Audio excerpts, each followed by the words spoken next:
Good morning po mga kabayan. Welcome sa ating panibagong update rito po sa Calax, Cavite, Laguna Expressway na ngayon po ay tatlong station na lang ang malapit na pong bubuksan mga kabayan, kaya kaabang-abang po ito, no? So sa ngayon mga kabayan, ang ating i-update itong Governor's Drive Interchange, no?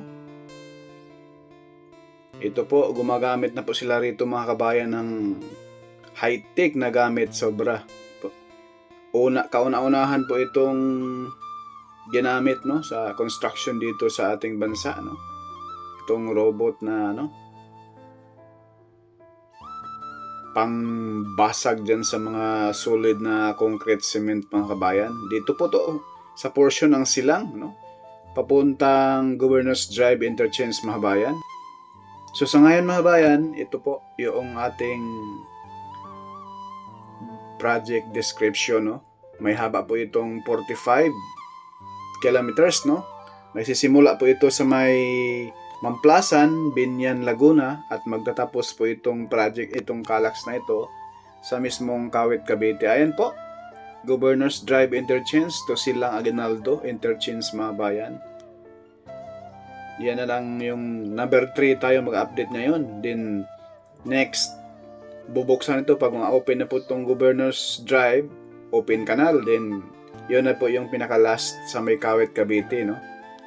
Ito po ay kabang-abang, napakalaking tulong nito mga bayan kapag ito ay matapos na hanggang Kawit, Cavite. Ayan po yung mapa natin.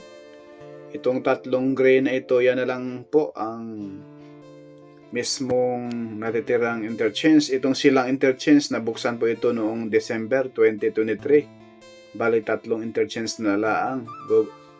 Governor's Drive Interchange na laang at Kawit, Cavite. Yung mismong open canal, and then yung pinaka-last, yung Kawit, Cavite mga bayan. Yan na lang po ang tatlong interchange na lang, at napakaganda nito dahil mayroon pang isang expressway na bubuksan rito. Malapit na po mag-start ang construction. Itong CTBX Cavite, Tagaytay, Batangas Expressway. Yun po ay napakalaking tulong din po, yung malalang traffic, no? Ayan po, i-connecta na po itong Cavitex na ito mga bayan pag mag-start na po, pag full construction na po itong Cavite Bataan Link Expressway na may habang 32 kilometers mga bayan. At ito yung CTBX na sinasabi ko mga bayan, ay malapit na po itong mag-start. Baka magkasabay sa mismong Bataan Cavite Interlink Bridge, no? Yan po ay napakalaking project ni Pangulong Marcos. Ayan, dito po mga bayan, masisilayan natin. Ayan po yung mismong kahabaan ng General Trias, no?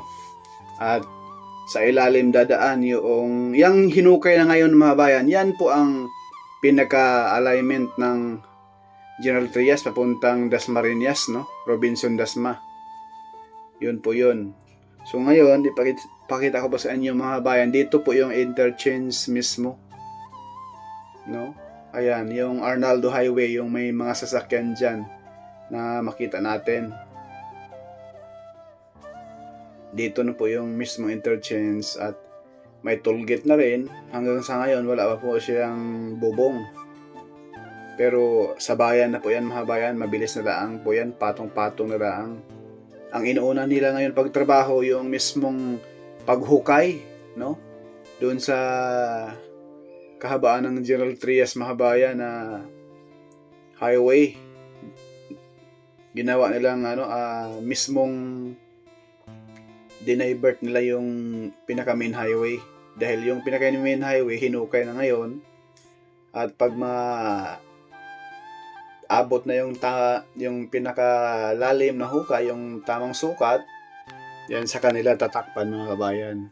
Yan na po yun, yung hinukay na yan. Malalim na po yan mga kabayan, ha.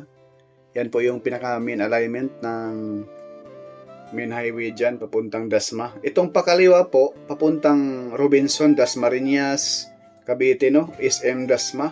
Itong pakaliwa. Itong pakanan, papuntang General Trias, no?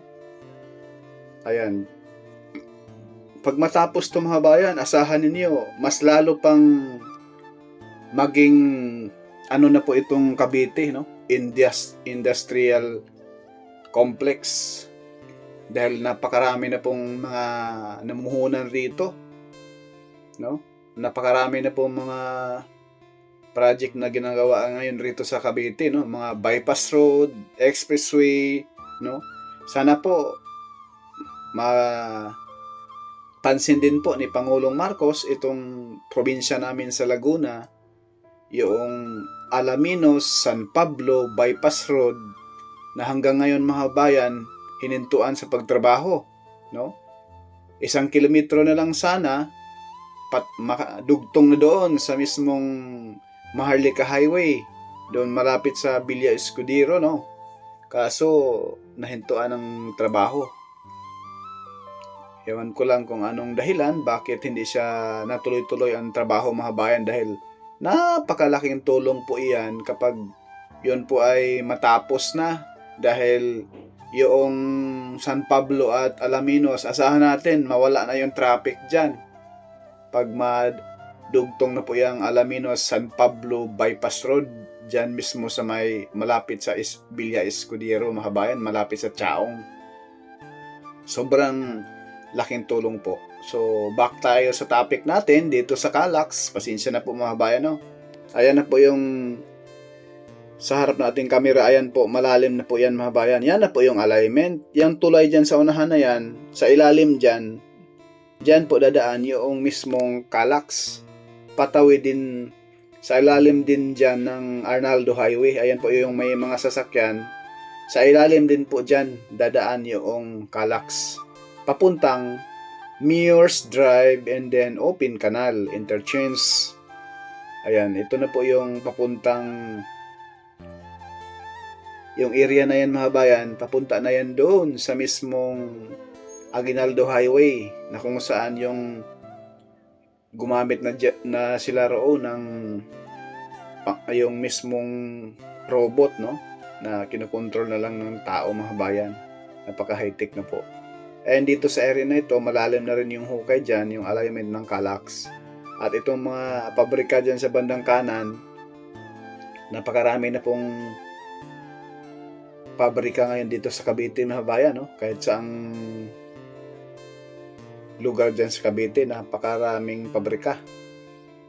Kaya mas maraming mamuhunan na mga dayuhan rito sa ngayon, dahil kahit papaano po ay unti-unti na pong gumaganda, kahit paano mga bayan, yung transportation natin, yung mga pag-build ng mga expressway at subway, LRT, lalo na po itong Cavite, kung malagyan po ito ng LRT or PNR, no? Ayan. Shout out nga pala mga bayan sa ating mga solid supporters, no? Si Rogelio de Guzman, si Riman Arcebal, Bay White, and also Arvin Maghirang, Sir Gerardo Maralet, Sir Peter Garcia, Mr. Amando, Brian Labedes, Japs Bin, Walktor Vlog, shout out sa iyo sir, Manuel Durante, Sir Nestor Lona, shout out po sa inyong lahat sa walang sawang pag-suporta kay Purka Studio, and also GD Marciano, Sir Robert 47601, shout out po. Ingat po sa ating mga kababayan sa uuwi ngayon sa mga kanya-kanyang probinsya, no? Dahil may mga drone shot tayo ngayon mga kababayan. Pag uwi natin dito sa amin ay dumaan tayo ng South Luzon Expressway. Sa may bandang Santa Rosa exit ay napakahabang traffic mula Alabang hanggang Calamba na po. Abang-abangan po ninyo mga kababayan sa ating upload, no? Next upload natin, makita niyo ang napakahabang traffic, pero sa awa ng Diyos tuloy-tuloy naman. At hanggang dito lang po, Calax, no? Maraming salamat po sa inyong lahat mga kabayan. Please wag po tayo mag-skip sa ads nang sa ganon, malaking tulong na po yan ni Purka Studio sa ating pag-vlog. Maraming salamat and God bless po. Ingat po sa pagbiyahe mga kabayan.